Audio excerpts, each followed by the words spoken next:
엘리야 광야에 들어가다라는 제목으로 함께 말씀을 나누겠습니다. 지난 우리 전반기의 성경 공부 중에 제가 맡은 주제는 광야 학교였습니다. 그래서 이제 광야 학교를 쭉 공부를 했는데 존 비비어 목사님의 하나님 어디 계십니까? 라는 God Where Are You? 라는 책의 번역본인 광야에서라는 책, 그 책의 내용을 주로 중심으로 해서 성경 말씀은 애굽을 출발하여 가나안에 들어가기 전에 이스라엘 백성들의 그 광야의 삶을 중심으로 하되, 특별히 존 비비어 목사님이 경험한 자기 인생의 감성의 신앙의 광야, 그것을 쭉 살펴보았습니다. 재미있게 공부하신 분들은 어땠는지 모르겠는데 재미있게 공부를 했고, 매주마다 20-30분의 영상을 통해서 여러 광야에 대한 인상들을 우리가 심을 수 있었습니다. 그리고 또한 매 시간마다 한두 장의 이런 예쁜 엽서를 다 받게 되었습니다. 그래서 이걸 하나로 모으면 한 권의 책이 되는데, 이 책의 마지막 엽서 마지막에는 광야가 뭐냐, 나에게 있어서 광야는 뭐냐. 그래서 저는 광야는 반드시 거쳐야 하지만 사람들은 놀라고 힘들어한다. 심지어 불평하고 원망한다. 광야는 연단과 정련의 과정이다. 불순물을 제거하는 특별한 코스이다. 광야는 준비와 예비의 시간이다. 가나안에 들어가기 전에 필요한 시기이다. 광야는 비우며 채우는 공간이다. 내 것은 비우고 하나님의 것으로 채우는 장소이다. 광야는 하나님의 임재를 만나는 교회이며 주님의 성품을 닮아가는 학교이다. 이렇게 우리가 배웠던 말씀들을 근거로 해서 제 나름대로 정리를 하고, 마지막에는 성경 이 광야 학교를 공부하신 분들 각자가 자기에게 해당되는 광야가 무엇인지 그거를 한번 적어보도록 여백을 만들어서 이렇게 드린 일이 있고, 이렇게 은혜 가운데 광야 학교가 다 끝났습니다. 이제 다음 학기에도 광야 학교가 진행이 되는데, 그때는 다른 교재로, 그러니까 이어서 공부하시는 분들도 하실 수 있고 새롭게 하실 수 있는 분들도 하실 수 있도록 그렇게 광야 학교를 준비하려고 합니다. 나에게 있어서 광야는 무슨 의미가 있는가, 이런 것들을 생각하게 되는 거죠. 그러면서 동시에 저는 그동안 수요 예배 기회가 될 때마다 광야에 관한 주제를 가지고 설교, 성경 공부와 설교는 좀 다른 겁니다. 성경 공부는 우리가 연구하고 관찰하여 얻어내는 거라면, 설교는 하나님의 말씀을 듣고 그 말씀 속에 하나님의 뜻이 무엇인가를 우리가 울림으로 듣는 건데, 그렇게 광야의 주제를 가지고 쭉 말씀을 나눠오게 되었습니다. 물론 시내 산에 있었던 모세의 광야를 중심으로 해서 이제 오늘 이제 엘리야의 광야에 이르기까지 광야를 쭉 함께 보고 있는 중에 있습니다. 우리의 일상에 있어서 광야, 그것이 뭔가 조금 더 여러분들이 상상력을 더 많이 발휘할 수 있도록 조금 더 조언을 한다면, 요즘에 나오는 영화 중에 그 외국 영화 중에 듄이라는 게 있어요. 듄. 그리고 지금은 듄 2까지 나와 있는데, 아마 여기 계신 분들은 다 안 좋아하실 영화, SF 그런 영화인데, 듄이란 말이 사막 언덕이라는 뜻이에요. 사구라는 말인데 사막 언덕이라는 뜻이에요. 그러니까 그 내용을 가만히 이제 간단하게 말씀드리면, 지금은 한 AD 2024년이지만 AD 한 10,000년쯤 돼가지고 이제 이제 우주를 다 정복한 거예요. 그렇게 사는데 어떤 행성에서 이제 어떤 이제 자기들 귀족들끼리 이제 나눠서 이제 통치를 하고 있는 중에, 그 땅에 그 사막 속에 그 이제 행성 간에 갈 수 있는 그 원료가 되는 자원이 있는 거예요. 그걸 두고 이제 관리하느냐 마느냐, 또 황제에게 굴복하느냐 마느냐, 이런 걸 이렇게 서로 이제 다투는 가운데, 그 어떤 한 가문의 아들로 태어나는 주인공이 위기의 상황 속에서 그 땅의 원주민들의 도움을 받게 되고, 이 제국의 횡포와 전쟁의 그 틈바구니 속에서 어떻게 해야 되는가라는 것들을 찾아내는 서사가 굉장히 긴 영화예요. 그게 이제 듄이라는 영화예요. 사막이 막 나타나는 거죠. 그런데 그 사막의 그 사막 언덕이라는 제목이지만, 그 안에는 거기에 살았던 그 제국의 횡포에 밀려다니며 피난을 다녀야 했던 그 원주민들의 모습이 마치 이스라엘 백성들의 모습 같아서, 그래서 북쪽에는 우리가 아는 대로 바벨론이나 즉 아수르나 바벨론이나 페르시아 그리고 로마에 이르기까지 그런 초강대국들이 계속해서 이스라엘을 괴롭히고, 또 남쪽에서는 애굽과 또 여러 족속들이 이렇게 이스라엘을 힘들게 함으로 인하여 어디에 마음을 두어야 할지 모르는 채 갈팡질팡하고 있는 이스라엘의 모습을 상상해 볼 수 있다라는 겁니다. 최근에 또 하나의 영화는 원래 그 소설이 원작이죠. 물론 앞선 영화도 그렇지만 파친코라는 영화가 있습니다. 파친코는 원래 이제 소설이었고 그것이 이제 영화로 만들어져서 뭐 상을 타기도 했다고 하는데, 파친코는 오사카 선교 갔다 오신 분은 아시겠지만 거기에 있는 빠찡고를 말하는 겁니다. 이 원작자가 그 소설을 쓸 때 그 일본에 있는 그 이제 선교사님을 통해서 그 일본 사람 그 밑에서 일본인들 밑에서 한국 사람들이 얼마나 고생을 했는가, 그런 것들을 취재하여 그걸 소설로 영화로 담게 된 그런 내용입니다. 일본 사람들이 우리를 침략해서 참 많은 고통을 주었는데, 일본에 넘어간 한국 사람들의 이야기죠. 일본에 넘어가서 어떻게 포로로 끌려갔든지 등등의 여러 가지 이유로 끌려갔던 한국 사람들은 사실 일본 사람들, 그 당시의 일본 사람들에게는 사람 취급을 받지 못했던 겁니다. 그런데도 어떻게든 살아야 됐으니까 살아남기 위해서 그 일본 공동체에서 그나마 한국 사람들을 허락해 주는, 받아들여 주는 부류가 두 개가 있었는데, 하나는 그 소위 그 야쿠자, 그러니까 조폭의 무리, 거기에서 일본 사람들이 한국 사람들을 받아줘서 모지고 험한 일들을 하게 했던 겁니다. 그 또한 동시에 하나가 있었는데 빠칭코. 그러니까 빠칭코는 일본의 하나의 상업의 아주 독특한 형태이기도 하죠. 우리나라의 술 문화, 잘못된 술 문화처럼 그들에게는 그게 있는데, 그거를 국가적으로 굉장히 싫어하면서도 그것이 존재한다는 걸 엄연히 뭐 부인할 수가 없는 상황이죠. 거기에 이제 한국 사람들을 끌어들여서 일을 하게 했다라는 겁니다. 그래서 어떤 글에 보면은 그 당시 일본 사람들은 한국 사람을 빠칭고라고 생각을 했다는 거예요. 그런 배경을 가지고 만들어진 이야기입니다. 사실 그 영화를 만든 그 이민진 이 작가 역시 미국에서 자랐어요.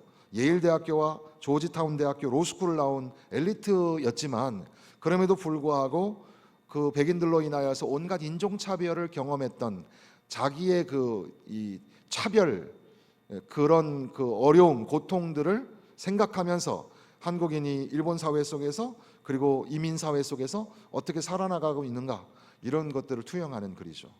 그렇게 고국 땅을 떠나서 유린하고 방황하며 또 사람들에게 그 학대를 받는 그런 모습이 또 하나의 광야의 그림으로 그려지게 되는 겁니다. 그런 차원에서 연결을 해보면 우리 그 시인 중에 이육사라는 시인이 있습니다. 그 시인이 남긴 대표적인 시 중에 하나가 광야에서이죠. 그런데 그 광야의 시가 오늘 우리가 다루고 있는 광야랑 내용이 좀 다르긴 하여도, 지금 눈 나리고 매화향기 홀로 아득하니 내 여기 가난한 노래의 씨를 뿌려라. 다시 천고의 뒤에 백마 타고 오는 초인이 있어 이 광야에서 목 놓아 부르게 하리라. 이 시가 범상치 않은 이유는 이 이육사라는 시인 자체가 17번이나 일제에 의해서 투옥당하는 일이 있었기 때문에, 그래서 그가 당하였던 개인적인 그 모진 고난의 시간은 또 하나의 광야가 아니었을까, 이렇게 등등을 생각하면서 예전에도 이 열왕기상 19장의 본문은 몇 번에 걸쳐서 설교를 드린 적이 있었습니다. 치유와 회복, 하나님의 만지심, 그리고 하나님의 사람에게도 영적 침체가 있다 등등의 말씀을 드리고, 또 우리 금요기도회 때도 얼마 전에 우리 신 목사님이 이 말씀을 읽은 적이 있었습니다. 그럼에도 불구하고 오늘은 광야라는 주제를 가지고 다시 한번 시간이 되는 대로 이 말씀들을 읽어 보려고 합니다.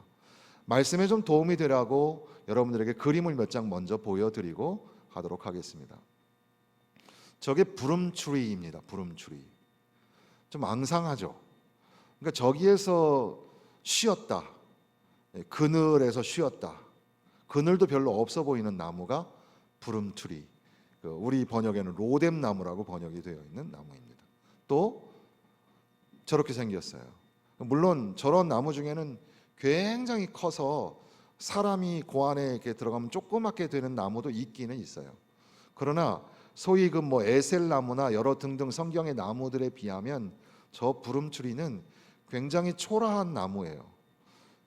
근데 이 초라한 나무라도 엘리야가 쉴 수 있는 나무였다는 사실이 오늘 우리가 함께 나눠야 할 메시지 중에 담겨져 있기도 합니다.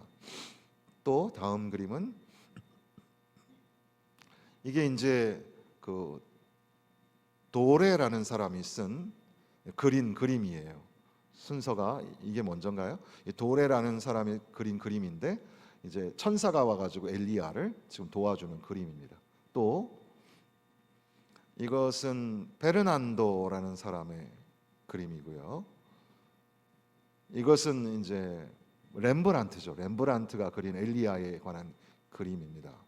또 이것은 그 엘리야와 로뎀나무라는 제목인데 그 워싱턴 알스톤이라는 사람이 그린 그림입니다. 이 정도로 우리가 이 그림을 좀 머리에 넣으면서 이 말씀들을 좀 함께 보도록 하겠습니다. 엘리야는 디셉 사람이라고 하는 말이 자꾸 붙어 있습니다. 나사렛 예수 이런 식으로 부르는 것처럼 디셉 사람 엘리야라는 말을 합니다. 디셉 사람이라고? 디셉이 도대체 어디야? 디셉은 이스라엘에 있는 평범한 동네 이름이 아니죠. 요단강 건너편 길르앗 산지, 그러니까 지금의 그 요르단 북부에 해당되는 산골 마을입니다. 산골 마을에, 이름 없는 산골 마을의 사람 엘리야. 근데 엘리야는 이스라엘 역사상 가장 신비한 사람이고 가장 위대한 선지자이죠. 모세만큼이나 중요하게 등장하는 그 영적인 인물이 엘리야입니다. 어디서 출발했는지도 모르고 엘리야는 죽지 않고 하나님께로 간 사람이잖아요. 그런 차원에서 엘리야는 굉장히 특별한 사람인데 그 특별한 사람이 하나님의 부르심을 받아서 가장 어둡고 가장 힘들었던 그 아합 시대에 선지자가 되었다는 사실입니다. 근데 이 사람은 디셉 사람이라. 그러니까 이름 없는 무명의 어떤 동네에서 위대한 인물이 나타난 겁니다. 우리의 모습이 초라하고 좀 작은 것 같고 광성교회라는 이름이 별거 아닌 것 같아도 하나님께서는 어두워져가는 세상 속에 엘리야처럼 귀하게 사용하는 그런 성도, 그런 교회를 우리가 꿈꾸게 되는 겁니다.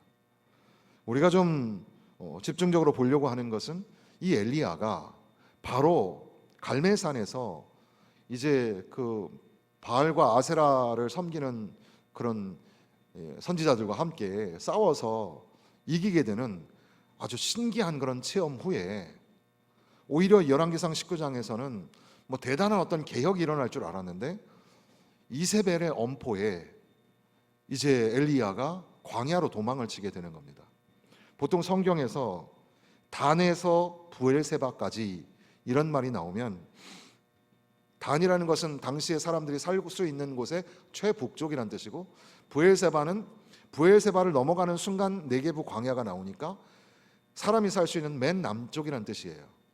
근데 사실 그 중간에 예루살렘도 있고 하니까 엘리야가 이제 그냥 어느 정도까지만 내려와도 되는데 엘리야는 그 무서운 엄포에 이제 단에서부터 브엘세바까지 내려와서 광야로 들어가게 되었다.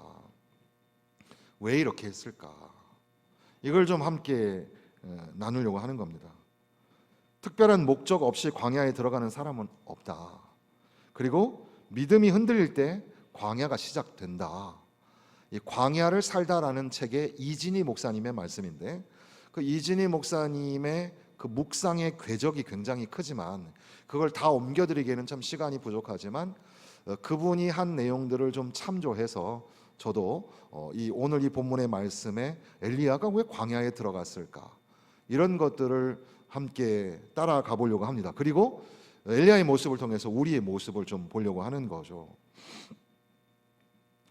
그렇게 엘리야가 이제 광야로 들어가게 될 때에 아까 보았던 그 부름트리, 그러니까 로뎀나무 이야기를 잠깐 한다면 그 말씀이 참 위로가 되고 은혜가 되었는데, 광야에서는 사막이라고 표현되기도 하고 광야로 표현되기도 하는데, 광야에서는 지름길이 있다고 해서 그 길로만 가서는 안 되고 반드시 거쳐서, 돌아가더라도 거쳐가야 하는 곳이 오아시스입니다. 오아시스를 지나가지 않으면 광야에서 메말라 죽을 수밖에 없습니다. 그러니까 반드시 빠른 길이라고 속단하고 가면 안 되고 돌아가더라도 오아시스를 거쳐야 된다. 그런데 오아시스를 만나기도 어려운 형편이 있을 때가 있습니다. 그럴 때 우리는 이 로뎀나무를 만나죠.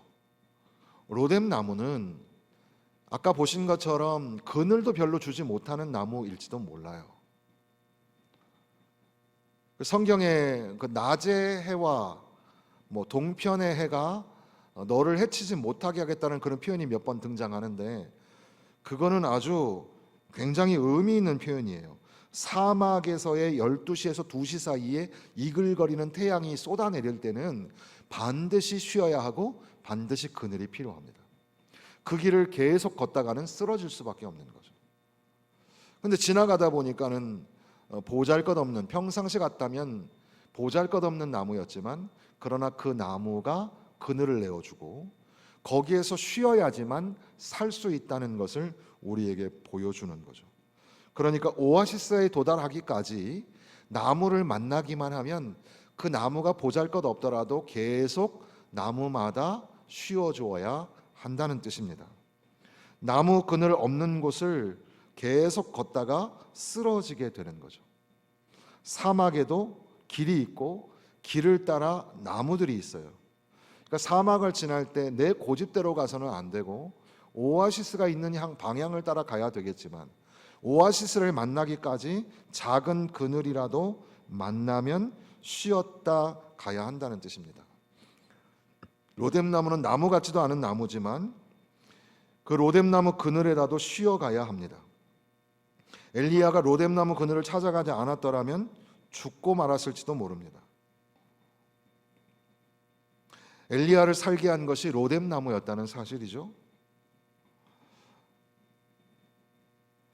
이것을 오늘 우리에게 좀 적용해 보면, 오늘 우리 교회가 로뎀나무 같이, 제가 신학생 때 처음 이 보컬 그룹을, 선교단 찬양팀을 만들어 가지고 이제 음반도 만들어내고 했던 그 팀이 있었는데, 그 팀의 이름이 로뎀나무였어요. 로뎀나무. 교회가 큰 느티나무나 에셀나무나 큰 그늘을 만들어내는 그런 교회가 아닐지라도, 교회가 로뎀나무처럼 작은 그늘밖에 만들지 못하는 그런 작은 교회일지라도 광야를 지나가는 이들에게는 이 로뎀나무가 결코 작지 않죠. 거기에서 쉬어야지만 사는 것처럼 우리 교회가 그런 교회, 광야길을 걷는 인생이 쉬어서 회복하고 살아내게 하는 교회가 되었으면 참 좋겠습니다. 엘리야가 왜 광야에 들어갔을까요? 여기 말씀을 근거하지만 또 여러분들의 그 믿음의 상상력을 가지고 몇 가지 한번 생각을 해보시면 좋겠습니다. 먼저는 이세벨이 이 바알신을 가지고 이스라엘에 들어와서 이 아합 왕과 함께 이 섭정을 하는 가운데 바알 선지자들이 이 엘리야에게 막 당했다는 얘기를 들었더니 화가 머리끝까지 나고 엘리야를 죽여버리겠다고 위협을 합니다. 그때 이제 엘리야가 이제 브엘세바까지 도망을 가게 된 겁니다. 이세벨의 칼이 지금 가까이 다가왔을 때 이 엘리야는 이 도망을 쳐서 광야로까지 들어가게 됩니다. 그러니까 목숨이 위태로웠기 때문에 아마 그렇게 광야로 들어가야 했었을 겁니다. 모세도 바로에게서 도망을 쳤죠. 다윗도 사울에게서 도망을 칩니다. 때로는 목숨이 위태로운 상황 속에서 우리는 어쩔 수 없이 광야로 도망을 쳐야 될 때가 있습니다. 광야에 있다고 해서 너무 절망하지 마십시오. 우리가 살기 위해서 광야로 도망을 쳐야 될 때가 있는 겁니다. 또 연결해서 생각해 보면 지금 상황이 너무 안 좋기 때문에 엘리야는 피난을 가야 했습니다. 그러니까 바알의 선지자들이 막 가득하고 그런 이방 종교가 국가의 수장으로부터 허락을 받고 막 이렇게 펼쳐져 있는 그런 상황 속에서 하나님을 믿는 사람은 한 명도 없는 것 같고, 이런 상황 속에서 엘리야는 어쩔 수 없이 광야로 들어가게 되었던 겁니다. 우리도 참 걱정인 거죠. 우리가 정치에 가담하기도 그렇고 사회 운동에 가담하기도 그렇고, 교회는 교회의 나름대로 빛과 소금의 사역이 있을 뿐인데, 그럼에도 불구하고 점점 더 그런 이방의 종교가 온 땅에 가득하고 온 나라가 사이비 종교와 이단 종교와 또 우리 토속 종교와 이방의 종교로 막 섞여가지고 유일하신 구원자이신 하나님, 우리의 믿음과 신앙을 위협하며 다가올 때에 참 이게 위태로운 상황이 아닐까라는 생각을 하게 되는 겁니다. 그때의 엘리야는 이 상황이 너무 안 좋으니까, 너무 어려우니까 광야로 들어간 것이 아닐까. 그러면서 엘리야 개인적으로 생각을 해보면 엘리야에게 맡겨진 짐이 너무 무겁기 때문에, 너무 무거워서 그래서 지금 엘리야가 광야로 들어가고 죽었으면 좋겠다, 그런 마음이 들었다는 거죠. 그런 이야기 들어보셨습니까? 겨울에 눈이 많이 내릴 때 산속에 강원도 산자락에 말이에요, 눈이 내리는데 그 가지 위에 눈이 가득 내렸잖아요. 근데 그 눈 내리는 그 눈송이가 무게가 얼마 정도 될 것 같으세요? 그 무게가 굉장히 가볍잖아요. 근데 어느 날 그 가벼운 눈이 그 나무자락에, 노송의 나무 가지에 살짝 내리는 그 순간 나무가 와자작 하고 부서지죠. 왜냐하면 그동안 나무는 계속해서 무거운 짐을 지고 있었던 거죠. 그 눈 한 송이 때문에 무너진 것처럼 보이지만 사실은 그동안 너무 무거운 짐을 지고 있었죠. 그런 이야기도 있잖아요. 나귀에게 짐을 많이 실어가지고 나귀가 굉장히 힘든 상황이 있었는데 사실 주인도 굉장히 힘들었어요. 그래서 막 수건을 꺼내가지고 땀을 막 닦았어요. 비 오도 쏟아내리는 땀을 닦고 이 땀을 묻힌 수건을 나귀에게 딱 얹자마자 나귀가 풀썩 주저앉았어요. 그러니까 주인은 나귀가 꾀를 부린다고 나귀를 막 때렸어요. 물 묻은 수건 한 장이 뭐가 무겁다고. 그러나 이미 나귀는 너무 무거운 짐을 지고 있었던 거죠. 엘리야는 지금 혼자서 너무 감당 못할 그런 무거운 짐을 지고 있었던 겁니다. 그래서 이제는 더 이상 버티고 견뎌낼 수 없어서 광야로 들어간 것이 아닐까. 또 한편 엘리야는 위대한 역사를 많이 이렇게 일으키는 그 장본인이 되었지만, 사실 엄밀히 따져보면 엘리야가 갈멜산 제단 위에 불을 내리는 것이 아니라 그것은 하나님이 하신 일이죠. 비가 오게 하신 이도 하나님이십니다. 엘리야가 한 것은 하나님의 말씀에 순종한 거예요. 하나님의 말씀에 순종하면 살고, 하나님의 말씀에 순종해야 그래야 이 나라가 회복되고, 믿으십니까? 하나님의 말씀에 순종하는 게 참 중요하죠. 그래서 엘리야는 하나님의 말씀에 절대적으로 순종하며 오늘까지 오게 된 겁니다. 그런데 이 정도 했으면, 하나님 말씀에 순종하고 정말 놀라운 역사가 일어났으면 이세벨이 좀 회개라도 하고 나라의 이 개혁과 부흥의 조짐이라도 있어야 될 거 아니에요? 그런데 하나님의 말씀 앞에 감동하거나 회개하기는커녕 엘리야를 점점 더 죽이려고 하고 위협하며 다가올 때에 말씀대로 순종하며 살다가도 낙심이 찾아올 수 있죠. 하나님의 말씀 믿고 목사님 강단에 선포하신 말씀 순종해서 주여 내가 한번 기도해 보겠습니다. 그리고 막 믿음으로 열심히 기도했는데 상황이 좋아지질 않는 거예요. 점점 더 나빠지는 거죠. 그게 시간이 누적되고 세월이 막 가면서 고난과 고통도 점점 무거워지는 가운데에 이제 포기 상태까지 오는 거예요. 이해가 가시나요? 그럴 수 있지 않겠습니까? 비슷한 얘기가 되겠지만 왜 엘리야가 광야로 들어갔을까? 그 19장 18절에 보면은 내가 이스라엘 가운데 7천 명을 남기리니 다 바알에게 무릎을 꿇지 아니하고 다 바알에게 입맞추지 아니한 자라. 엘리야는 하나님 앞에 기도하기를 나 앞밖에는 아무도 없습니다 라고 얘기하죠. 그때 이제 하나님께서는 내가 준비한 사람들이 있다 이렇게 말씀하세요. 그 행간을 우리가 생각해 보면 엘리야는 모든 백성들이 다 바알에게 넘어갔거나 그런 지경에 처하여 있고 남은 자는 나 하나밖에 없다고 생각하는, 이 사람은 지금 고독한 가운데 있는 거죠. 외로운 가운데 있는 겁니다. 엘리야라는 지도자, 능력이 지도자에 있지만 이 사람도 사람이기 때문에 고독하고 외로운 자리에 있었다는 겁니다. 7천 명의 존재를 왜 엘리야가 몰랐을까요? 하나님이 감추셨을까요? 어쨌든 엘리야는 지금 혼자라고 느끼고 있는 겁니다. 동역자가 필요하죠. 하나님의 일을 할 때 혼자서는 할 수 없습니다. 우리가 미자리 교회를 도와야 하고 선교사님들을 도와야 하는 일은 그분들 혼자서 고군분투하게 하면 안 되고 우리가 다 함께 연합해서 함께 기도하고, 당신은 혼자가 아니다. 하나님 나라가 함께하고 있고 하나님 나라 백성들이 함께 동역하고 있다. 그래서 우리는 나는 너를 위해 기도하고 너는 나를 위해 기도해라.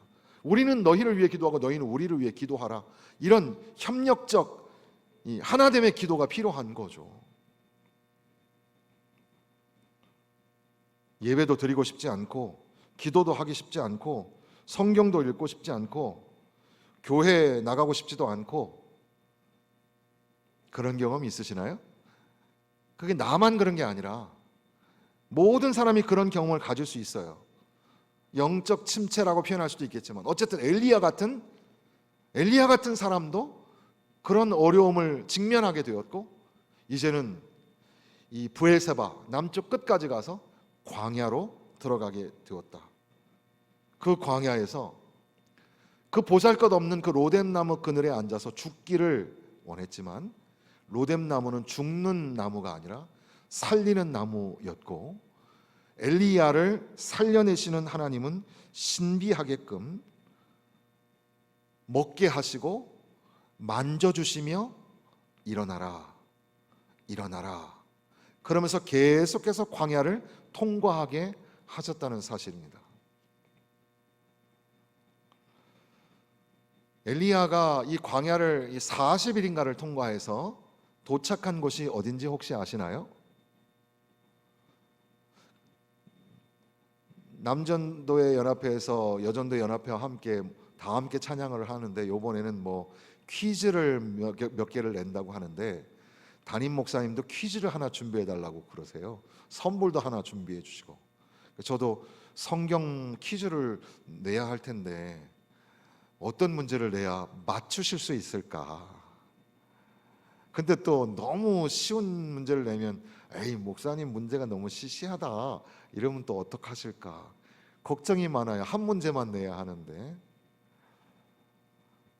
40일 광야를 통과해서 어디에 도착했을까요? 호렙산에 도착을 하죠. 자, 그럼 또 다시 이어서 질문할게요. 호렙산 하면 누가 생각나나요? 모세가 생각이 나죠. 모세는 호렙산에서 누구를 만나나요? 하나님을 만나죠. 엘리야는 모세처럼 호렙산까지 갑니다. 엘리야는 거기서 누구를 만날까요? 하나님을 만나는 거죠. 몇 가지 우리가 짐작해 보기는, 엘리야가 죽으려고 간 것 같지만 그러나 하나님은 그를 살려내실 뿐더러 광야를 지나가게 하셨다. 광야는 목적지가 아니었어요. 엘리야의 목적지는 호렙이었습니다. 광야를 지나서 호렙까지 가게 하신 거예요. 모세를 생각하면서 엘리야가 아마 하나님과 담판을 하려고 했을까요? 거기서 하나님을 만납니다. 모세 때와 같이 하나님이 지나가십니다. 그리고 기억나시는지 모르겠지만 엘리야, 여기 지금 엘리야가 동굴에 숨어 있을 때에 거기에서 막 폭풍이 치고 막 엄청난 일들이 벌어진 이후에 세미한 소리가 들렸다.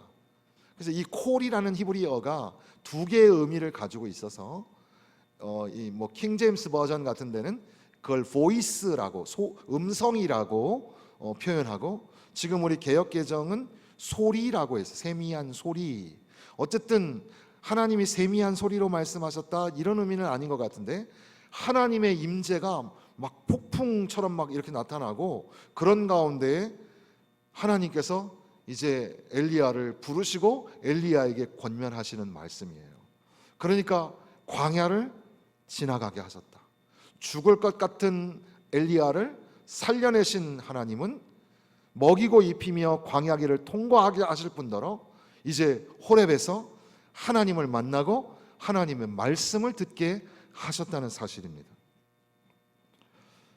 더군다나 자, 이제 하나님을 만났으니까 여기가 이제 내가 살 곳이다. 마치 그 예수님의 제자들이 베드로와 야고보와 요한이 예수님이 변화산상에서 변화하실 때 모세와 엘리야와 함께 예수님이 계신 모습을 보면서 우리도 여기다가 초막을 짓고 여기서 살았으면 좋겠다. 그럴 때 이제 너희는 그의 말을 들으라. 이는 내 사랑하는 아들이라. 주님만 보이게 되었고, 이제 베드로와 야고보와 요한은 거기에 머물러 있지 아니하고 다시 세상으로, 다시 제자의 삶으로 돌아가게 되는 것처럼 호렙에서 하나님을 만났고 하나님의 말씀을 들었으니 그 어떤 것보다 힘이 나지 않겠습니까? 이세벨의 협박이 두려워서 죽으려고 했지만 이제 하나님의 임재와 하나님의 음성을 들었으니 얼마나 힘이 났겠어요. 그런데 하나님의 말씀의 내용이 뭡니까? 하나님께서는 회복하여 이제 엘리야를 통해서 그 다음 단계로 나아가라고 사명을 주시는 그 내용이 적혀져 있는 겁니다. 그런데 여기서 이제 우리가 말씀을 정리를 하면서, 자, 엘리야에게 있어서 하나님은 어떤 하나님입니까? 갈멜산에서 엘리야로 하여금 이기게 하시는 능력의 하나님. 엘리야의 사역은 다 초능력이었잖아요. 대단한 능력이었습니다. 그거를 부어주시는 하나님은 능력의 하나님이십니다. 그런데 광야에서 쓰러질까 죽을까 그렇게 지쳐있는 엘리야에게 나타나신 하나님은 어떤 하나님이죠? 그 광야에서 어루만져 주시고 안아주시고 돌보아 주시면서 빵과 물을 먹여주시는, 그런 돌보아 주시고 회복시켜 주시는 하나님이 엘리야의 하나님, 우리 하나님입니다. 호렙산에서 엘리야가 하나님을 만나게 됩니다. 엘리야는 그 모든 무거운 짐을 가지고 하나님 앞에 나아갔습니다. 하나님께서는 만나 주셨고 엘리야에게서 그 무거운 짐을 내려놓게 하신, 만나 주시는 하나님, 그 십자가 그늘 앞에 내가 모든 것들을 내려놓고 주 안에 있는 나에게 딴 근심 있으랴, 주님 안에 다 내려놓고 근심 걱정 염려 다 내려놓고 살게 하시는 하나님입니다. 여기에 더하여서 한 가지를 더 말씀을 드리는데, 자, 이제 엘리야는 호렙산에서 하나님을 만났으니 내려가서 또다시 사역을 하는 게 아니라, 엘리야 다음의 선지자가 누구예요? 엘리사. 이제는 엘리야는 엘리사에게 바통을 넘겨주는, 하나님은 나에게만 짐을 맡기시는 게 아니라 또 다른 동역자를 준비해 놓고 계신다는 사실입니다. 나 혼자 다 하는 게 아니에요. 목회도 혼자 하는 게 아니에요.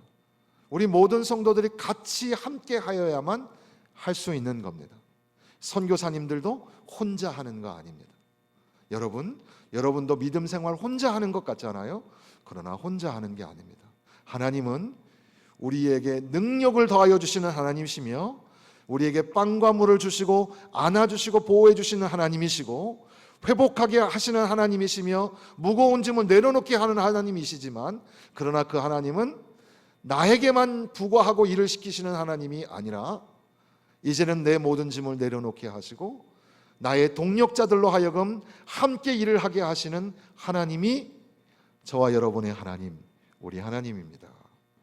바로 그런 말씀이 오늘 여기에 쭉 기록이 되어 있는 것이 아닐까요?